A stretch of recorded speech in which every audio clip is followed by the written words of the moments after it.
You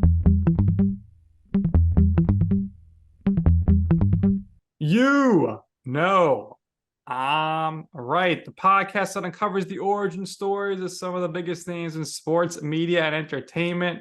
Nick Durst here, along with Joe Calabrese. So, Joe, we've had some great soccer guests on before. This is going to be another one, but I would say of all the soccer guests we've had, this one's the most rad. Yeah, I would agree with that. Played in the MLS for a really long time, 13 years. He was one of the premier defenders. Played for the U.S. men's national team, played for the World Cup.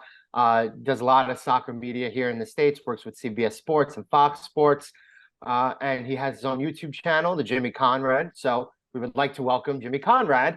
Yes, he is rad to the program. I like that little dance and stretch that you were doing at the beginning for everybody who's going to be watching this on video. But what's up? How you doing today? I'm doing great. You're saying that we're going to interview the biggest name in sports and celebrities, and I'm like, wow, who's coming on the show? I'm really excited to find out. But no, obviously, it's an honor to be invited to come on, and I'm excited to talk some soccer with you. Absolutely. So, you, of course, you played at UCLA. You won a national title, and you go undrafted for MLS. What was that like for you? It's unacceptable, frankly, Nick. That's where I'll start. I don't know really if I was ready. At that point in MLS's history, there were, I think, 10 teams, and you had to make the 18-man roster. So there were only 180 spots.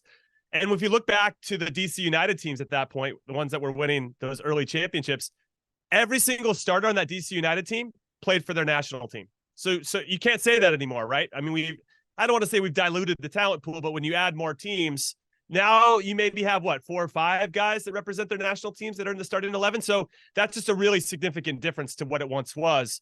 And it was hard. And you only had 2 rounds of the draft. This is me making a ton of excuses as to why I didn't get drafted, by the way. And I thought for sure after winning the national championship, the highest level that you could at Division I with UCLA, that I would get drafted because we were the best. And the other 4 seniors did, and I didn't. And in hindsight, it hurt at the time, not going to lie. But in hindsight, it really forced me to make a decision about what I wanted out of my life.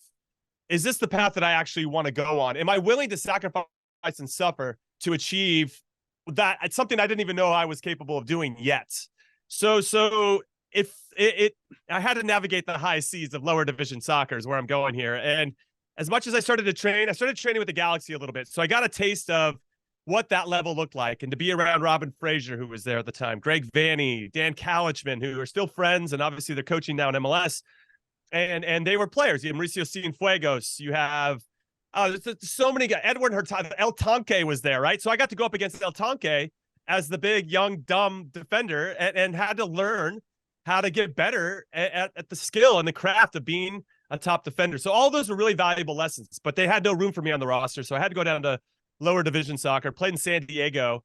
And I think what I learned very quickly, guys, was that, as you can tell, I'm a talker, is that I played 30 games in 6 months playing for San Diego. Had I stayed with the Galaxy or signed with an MLS team, I just would have trained and did a lot of practicing for 6 months. And so getting that game experience, learning how to prepare for a game, like, okay, it's game day today. I know I'm starting. My team's going to count on me. How am I preparing? How am I eating? How am I sleeping? What am I doing for hydration? All this type of stuff. That is just different when you're just practicing. So it ultimately proved to be better for me to take 1 step back to go 2 steps forward. And once I did that and then got signed by San Jose the following year, I didn't look back. So you mentioned you're playing in the A-League. At the time, the MLS players weren't getting paid much. So I can't imagine you were getting much money at all. So how did you just $800 a month, Nick. $800 a month. Absolutely loved it. Did you room with 7 guys? How did that work? No, so good question. I had a family member that lives in San Diego, so I slept, and I went to San Diego State for 2 years. So I probably could have bunked with some of my old college teammates, but I ultimately stayed with my aunts and uncle and slept essentially in a guest room on a couch. Nice. And you feel bad because you're kind of there. You don't know how long it's going to last, and you're always promising, I'm going to get the call up at some point. You're always kind of dangling this carrot for them, so you don't feel like an absolute freeloader. So I try not to invade their space too much and not eat all of their food, but sometimes you get a little hungry. So I was scavenging in a lot of different ways. But you know what? Looking back, and it's crazy to think of the things I've accomplished, but looking back, that was probably my favorite year because I didn't know if I was going to make it or not, but I was giving it everything that I possibly could. So I would train in the morning with the team, and then I would go do extra in the evenings, mainly technical stuff. I started training with a tennis ball at that point. I would find friends that were nearby, like, let's play some soccer tennis. Let's go run on the beach. Hey, you want to come run hills with me? Like, I was doing everything I possibly could to take advantage of my time. And I really adopted a mentality of just trying to get better than I was the day before. Let's talk about your playing career. You joined the San Jose Earthquakes, won the MLS Cup in 2001, spent a majority of your career with the Kansas City Wizards, but there you won MLS Best 11 4 times. You won 2005 Defender of the Year. You parlayed a terrific defensive career into, again, representing the U.S. men's national team. You represented us in the 2006 World Cup. So just talk to me about your playing career and your experience playing in San Jose, Kansas City. Yeah, great questions. I would say with regard to San Jose, I was still a bit naive to the dark arts of defending. I would say that I honestly, we could probably get into a big conversation. I feel like defending is a lost art right now in the modern game, and we don't have a lot of discipline in certain areas, whether it's positional discipline, situational discipline, and it drives me, and I'm really good friends with Michael Parkhurst, who is not a big guy, right? We're not big physical specimens like former teammates of mine, like, let's say, Jada Merritt or Gucci Onyewu, who just are blessed with these incredible physical gifts, and obviously they can play as well. We weren't like that, so we had to figure out different ways to have success, and a lot of it was positioning. And I feel like we're not seeing that anymore. And so early on in San Jose, I was in my feelings. I was just worried about me, just trying to get a little bit better every day, but also trying to figure out how to survive, because the turnover in MLS at that point was very high. And I think you could probably go into it now. I mean, you're losing 10 to 12 guys every season. So how do you survive? How do you play well enough to survive?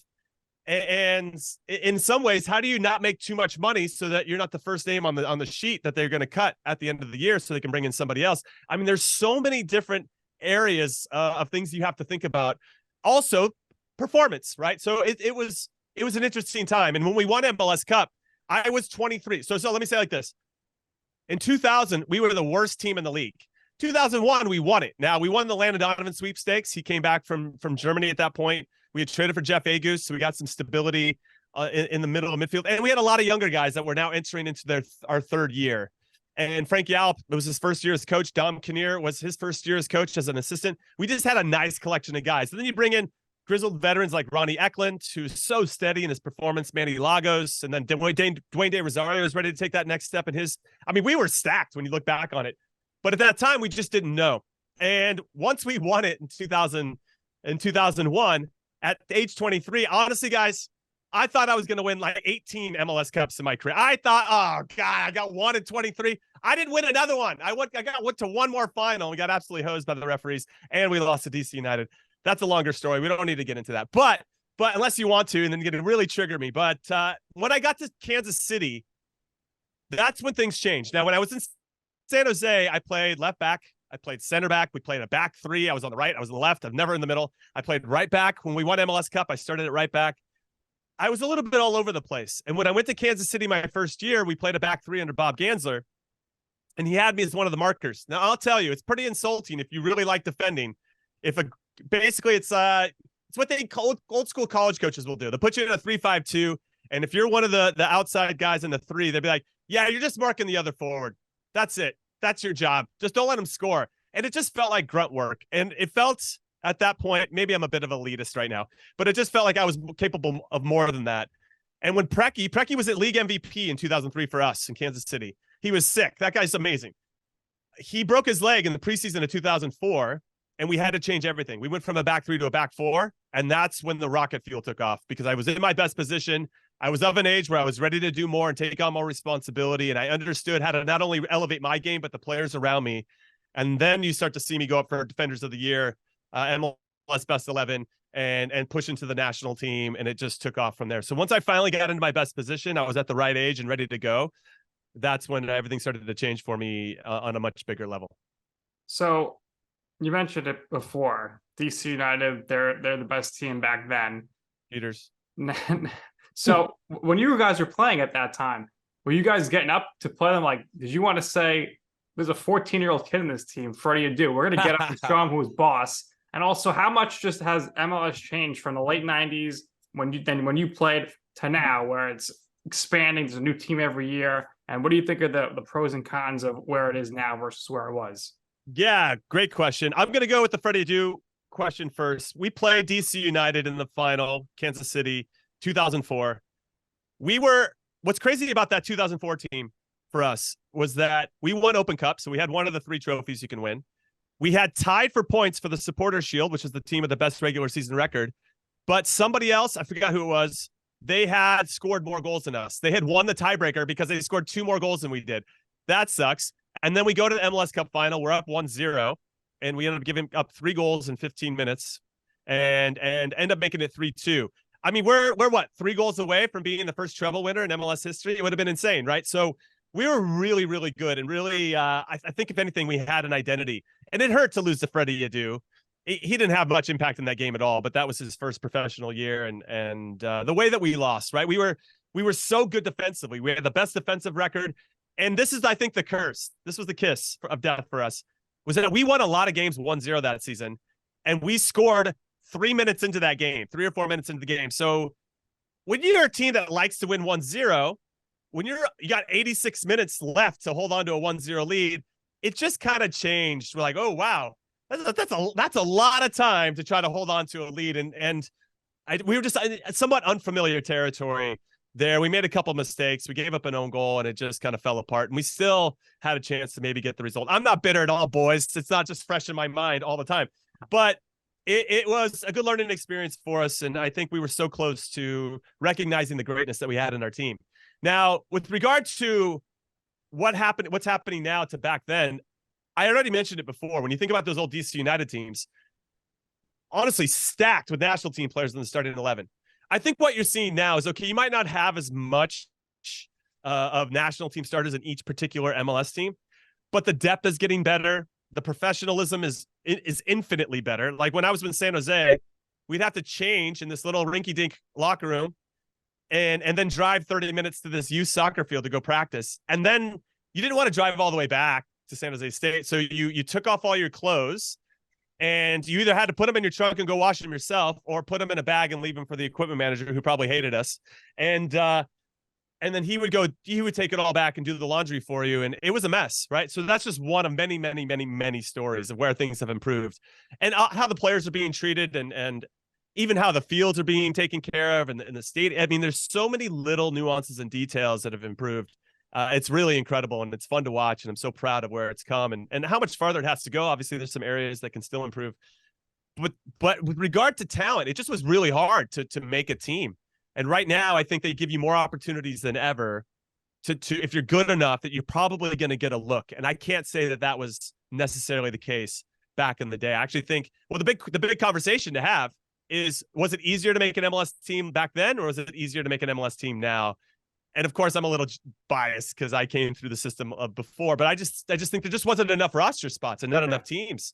And now I think that because of youth academies, because of MLS Next Pro, because of all these things that are being put in place, and obviously the continued development and evolution and maturation of youth soccer in general, and now that you have guys that played when I was playing, now filtering back into the system and being coaches and making sure that things are better at a grassroots level, everything's improving. And now we're seeing, or I'm a big fan of that phrase that rising tide lifts all boats. And I think we're starting to see that. And so everything's better for sure. But it was hard to get in the league early on in early days. And we could argue maybe the quality was better in some ways at times. But from what I'm seeing now, it's the kids are so much better than I ever was at any point in my career. So it's really fun and exciting to watch. You had to work hard. You worked your way up. Finally get that call to play for the U.S. men's national team. You played for them 2005 and 2009, the CONCACAF Gold Cups, the 2007 Copa America, and the World Cup in 2006. So your feelings when you're told, hey, you made the team, you're going to do it, and then ultimately what it was like to play in the World Cup as well.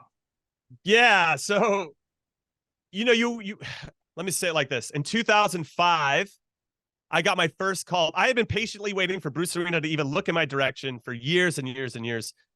And in 2004, I had mentioned before, in Kansas City, that's where everything started to shift, right? I had a really good year. We had the best defensive team. We won the Open Cup, got to the MLS Cup final. I mean, everything was kind of working for us.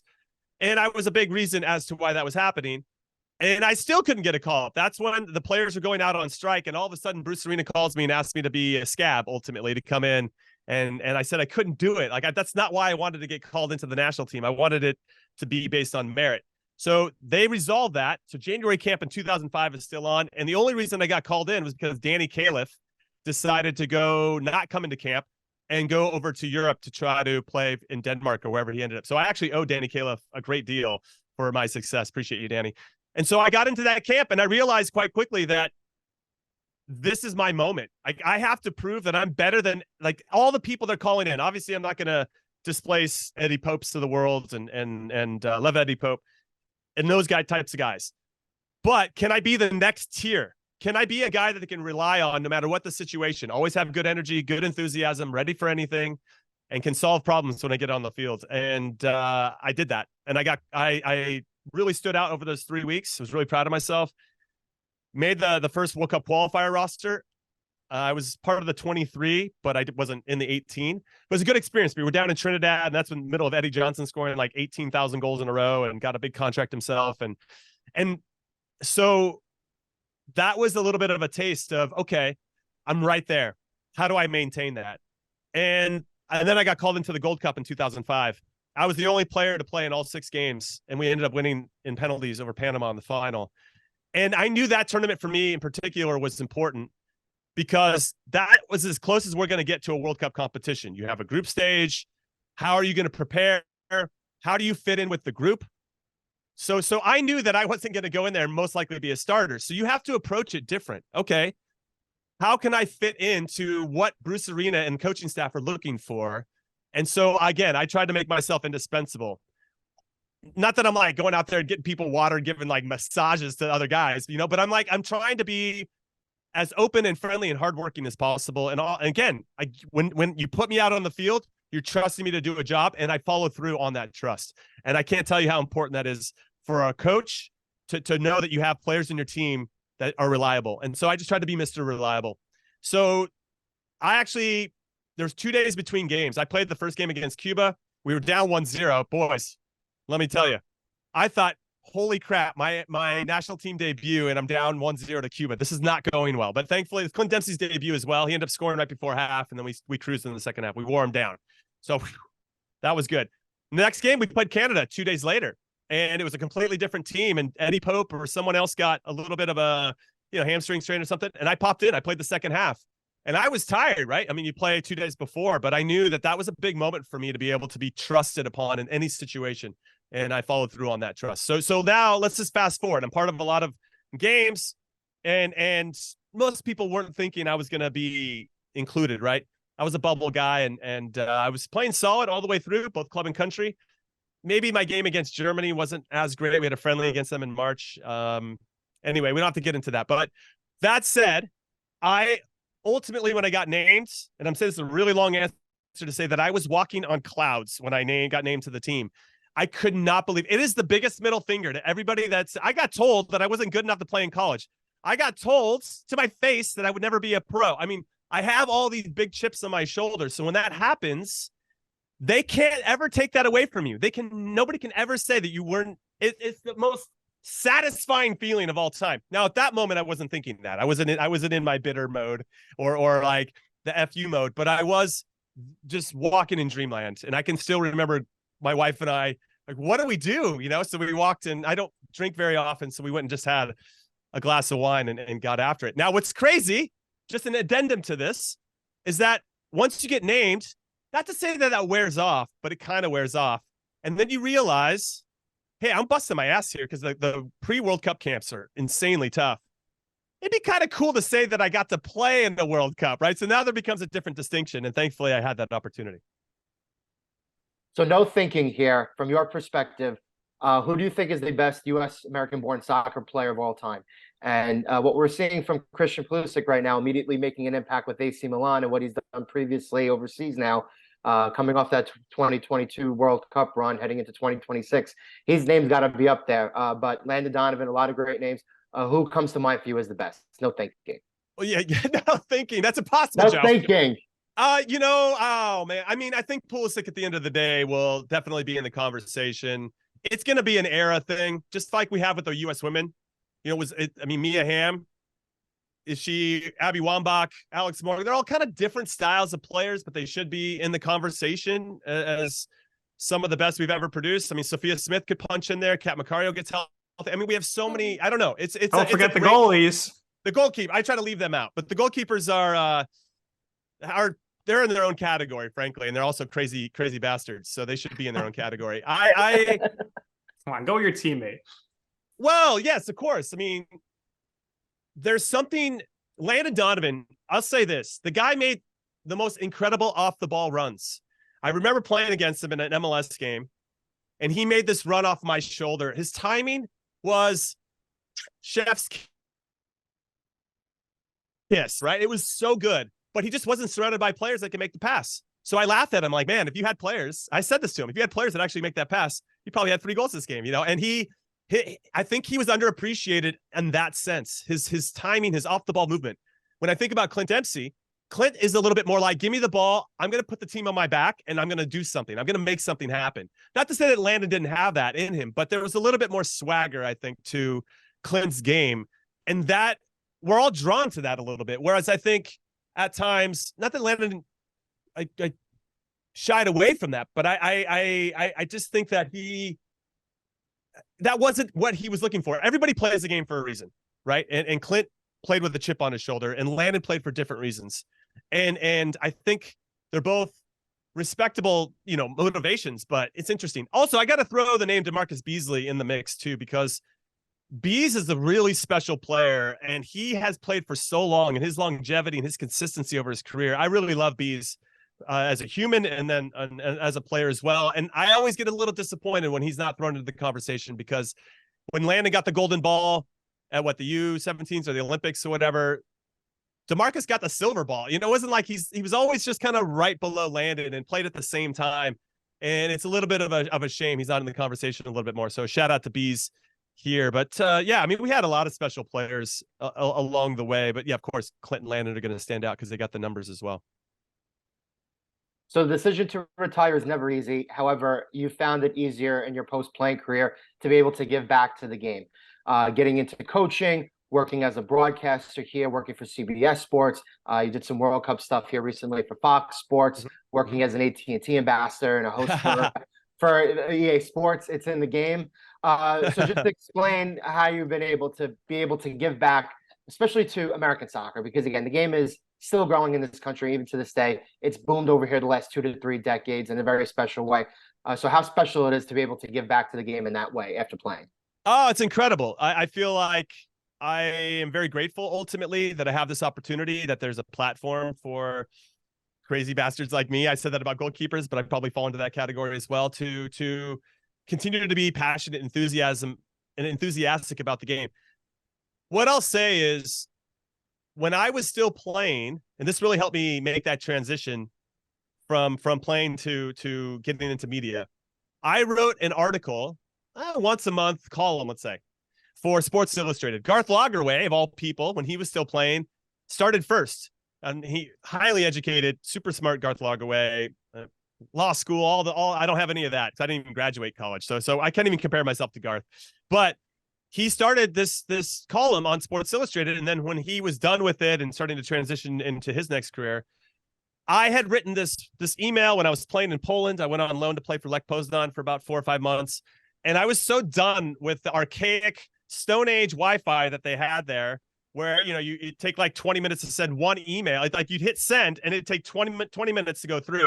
By the end of that trip, I wrote this scathing 1,000-word, like, Poland is so ass backwards, I don't even know what's happening here. And people loved it. And I sent it to my agent, and they pitched it, actually, and I ended up getting this column to back up Garth Lagerwey. So I did that for about 4 years.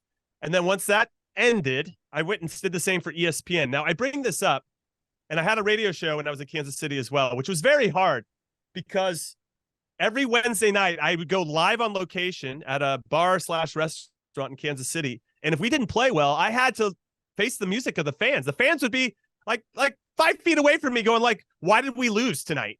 And it's just not that straightforward. Or even if it is, I can't throw players under the bus. I can't throw coaches under the bus. I can't like give too much of the tactics, right? There's still a sanctity to the inner circle of a team, and I wanted to be respectful of that. But I also wanted to give them something, right? So you're throwing these little morsels out, and when you think about writing, and if you sit down and you think, okay, what do I want to say? How do I want to say it? Why do I want to say this?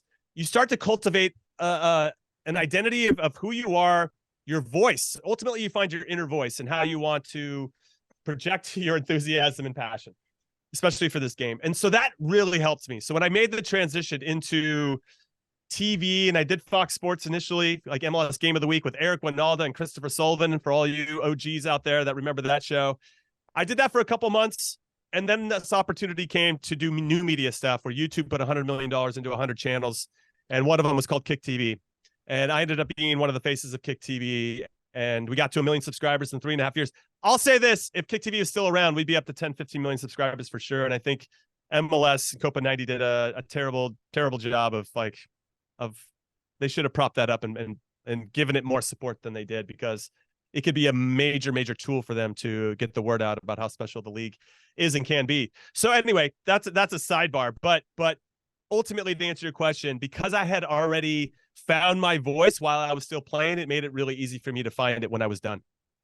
So you do that stuff with the broadcasting, get a little bit into coaching. You also start your own business, founder and CEO of Radical Creative Group. Look at you guys doing your homework. I love that. Tell our listeners a little bit about what your company does. Let them know on a timeline of perhaps when you might see the right guys, Nick and Joe, doing some work with you guys in the future. And just let everyone know where, if they want to learn more, they can go check it out. Yeah, I mean, you can go to radicalcg.com and check it out. It's really a calling card for my company. Ultimately, it's a place for me to demonstrate all the big brands and teams I've worked with. I've worked with Bayern Munich, Manchester United, as you guys mentioned, AT&T, EA Sports. I'm an ambassador right now for Target. Just signed a deal with Viore to do stuff with them. So it's really just a way for me to demonstrate that I'm capable of working with these brands. I'm capable of partnering with different people and companies to have fun. Ultimately, I think I've done enough out there and I'm visible enough out there that you can kind of see what my tone is. I like to be lighthearted. I mean, at the end of the day, when I think about the game that we both or all of us love, it's just a bunch of grown adults in small shorts kicking a ball in a certain direction. Like, it's not a big deal, but it's also the biggest deal in the world, right? So it's finding that balance. And I'd like to think that I have gotten close to finding that sweet spot, at least as it pertains to my sensibilities. And so it's been a lot of fun to get in there. You can find me at Jimmy Conrad on pretty much every platform. I'm glad you brought up my YouTube. I'm not on YouTube as much as I'd like to be. It's a lot of work because YouTube's like, hey, by the way, we want you to make a video. And you know what? You have to make it 10 minutes. Otherwise, we're not gonna actually put it out there in a really democratic way like they used to. Oh, and by the way, it'd probably help if you did YouTube Shorts, because if you do YouTube Shorts, then you won't be on TikTok and Instagram. We want you to stay on. It's just it's not as fun as it used to be. I'll just say, yeah, it's just not as fun as it used to be, and it takes a team. And I had a team for a while through the pandemic, and I had signed a 1.5 deal with Twitch to do sports streaming, which was difficult but fun. I learned a lot about the process and how to produce shows and everything that goes into it. And then I honestly just got a little worn out with everything. And I just needed to kind of take a step back and be like, okay, let's just take a breather. And at that time, I was getting opportunities to go host in Qatar with Fox Sports, and then parlayed that into an opportunity in Australia for the Women's World Cup. And they have the rights to some pretty big events over the next few years, including the 2026 Men's World Cup. So yeah, it's all cooking with gas, and I love my time with CBS Sports. They've been fantastic, and they've got some great rights to some leagues as well, including the Champions League. I was at the Champions League final. So anyway, I don't know. I've just gone off on a tangent, but I'm doing a lot of cool things, and I like to work with cool people. So if you're interested, then find me. You can drop me a note at radicalcg.com, and we can take it from there. All right, there you have it. And you mentioned the upcoming World Cup in the U.S. We'll hang out with you, Jimmy, when you're in the area for the final at MetLife Stadium or somewhere. Wait, where are you guys based? Where are you based? I'm in Staten Island, New York. Joe's in Jersey City, so nice. We're right there. We spent a lot of time at MetLife Stadium, the big aluminum tin can, as we like. I love that over here. because there's not much personality going on in that statement, but plenty of personality from you in this interview. You kind of touched on it earlier before, but what would you say in your life or your career is your you know I'm right moment? So by that, it's a time or place where you wanted to pursue something. For you, it's soccer. You asked somebody for advice, and they said, Jimmy, that's an awful idea. That's not going to work out for you. Don't do that. And you were like, you know what? I'm going to do it anyway. Ultimately, you will see why it is that I'm right. Yeah, that's I mean, I think I proved that. I'm living proof that if you want something bad enough and you're willing to sacrifice and suffer for it, that it could be yours. It might not go exactly the way that you want. I retired due to concussion, so I didn't have the happy ending or storybook ending that I think a lot of athletes think they're going to have, even though we could argue only 1% maybe get that. And even Michael Jordan had the best ending of all time, hit the winning bucket in Game 6, and he couldn't even help himself and came back and played for the Washington Wizards. Worst decision ever, right? I mean, he had the storybook ending and he couldn't even see it out the right way. So yeah, it's all there. And I know that sounds maybe pie in the sky and a bit naive, but I'm also living proof that it's possible. The best piece of advice I got, though, was from Marcelo Balboa's dad when I was 15. And my club coach pulled him aside. We were at a tournament, and you could see he was reluctant. He's like, all right, what do I got to say to these kids, you know? And so we all shut up, hands. He said, hey, anybody have any questions? And he points on me, and I said, hey, how did Marcelo Balboa play in 2 World Cups? Now, I think you've been on this podcast long enough to know that I would give you about a 30-minute answer as to what you should do to play in a World Cup. This dude, Louis Balboa, looks at me and goes, he just went and worked on his game every day for 2 hours at the park. And then he moved on to the next question. And I thought, light bulb, like that changed my whole life. It changed my whole life. And I then went to the park. I'm like, okay, Marcelo Balboa did it. I'm going to do it. And he grew up in my area. He grew up in Torrance, or I don't know, somewhere not too far from where I was. He can do it. I can do it. So I went to the park. I'm by myself, guys. I'm by myself. And I got my ball, and what am I supposed to work on? I had no idea what I was supposed to work on. I'm like, okay, well, I know I'm right-footed. My left foot's not great. So I start trying to juggle with my left foot, and I am so bad. Like, ball's going all over the place. I'm chasing the ball down. I'm embarrassed. Imagine being embarrassed when there's nobody else there. I mean, that's how bad it was. And after 10 minutes, I was like, I'm out. This sucks. I suck. This sucks. I never should have come out here. You know, you say all the things, you use some choice expletives along the way. I'm like, you know what? It's easier for me to go home and play video games with my pals than to actually come out here and get better. To my credit, I went back out again, and I still sucked. And it just took me, I just kept going out. And I got a little bit better. And you know what changed for me was I was at practice, and all of a sudden when the ball was coming to me, I just wasn't as panicked as I was before. I was a lot more calm when the ball was coming to me, a lot more composed, and that just slowed the whole game down for me. And that once I realized that that's what was happening, that 10 minutes turned into 20 minutes. That 20 minutes turned into 30 minutes. That 30 minutes turned into an hour. That hour turned into my mom coming to go get me because it was time for dinner. Like it became a full-blown addiction. And then you start to realize, wow, I wonder if I started running more, would I be fitter? Yeah, dummy. Of course, that's what it would be. And then you start lifting some weights as well. And you start to put all this together. And then everybody that you're playing with, you just start waving them goodbye because you've clearly surpassed them. And that's what starts to happen. And then you realize you get to a level where everybody's kind of doing the same thing. So how do you find those fine margins to continue to be good? But that's the challenge. And that was the best part. I miss it so much, guys. I miss playing and being a part of the process. I miss going out to practice and trying to get better at something. I'm doing media stuff now, and I do add those elements and habits and disciplines into it where I can, but it's not the same as kicking the ball and being out there and competing. I really miss competing and trying to get better every day. I think you need to launch like Ice Cube to the Big 3 League, and you could do it for soccer indoors and do like 3-on-3s. That would be money right there. So somebody would pay for that. Well, there's TST, right? They have that new 77 tournament, $1 million winner take all, and I got to play in that, and I actually played more than I thought. Me and DeMarcus Beasley have a team together, and we ended up losing to Mike McGee, those chumps, cheaters, sneaky fox, but they ended up losing the next round. It was incredible, and I got to tap into all those things that I was just saying that I was missing, but it was only for a week, and it made me appreciate how important that was to me in my life and how important it will be moving forward. So I can't wait for TST next year. Well, great things take time. For you, it took a little time, but you eventually carved out and made a terrific professional career here in the States in soccer, parlayed that into a terrific broadcasting career. Jimmy, thank you for joining us. We wish you the best moving forward. Might want to work on that YouTube channel. Maybe Nick and I will provide some help for the Jimmy Conrad. But yeah, YouTube Shorts work. Nick and I know that really, really well. So again, if you need any pointers or any help, we'll be happy to assist you along the way. But what we do here is we give our guests the last words. So if there's anything else on top of that you would like to share or promote for yourself, places where people, young soccer fans can go find you, by all means, go ahead and share. But we really appreciate you doing this. We've had Tommy Smith on with us in the past, Alexi Lawless, Max Brethouse. So it's like every now and then when Nick and I get a soccer guest, we're excited because it's a little something different than what we're usually accustomed to. But we had a lot of great times here with you and a lot of fun. So the last words are yours. I appreciate that. I feel like I've talked enough, so I'm gonna keep it very, very brief. The brief as defined by Jimmy Conrad. Now, I will say that there's one video on my YouTube channel. It's the one that's pinned at the top. It's called "Draw My Life," and it was a YouTube trend back in the day where I can't draw, so I'm just a bunch of stick figures. But it really kind of explains this process that I went through when I was struggling to figure out if this is exactly what I wanted to do or not. And it's only 8 minutes long, and I still have people that came out 8 to 10 years ago, and people still come up to me and talk to me about it because it had that type of impact. So if you're thinking about wanting to be a player and want to know a little bit more about development, if you're a coach or a parent, I highly recommend you go check that out, and hopefully you can get something out of it.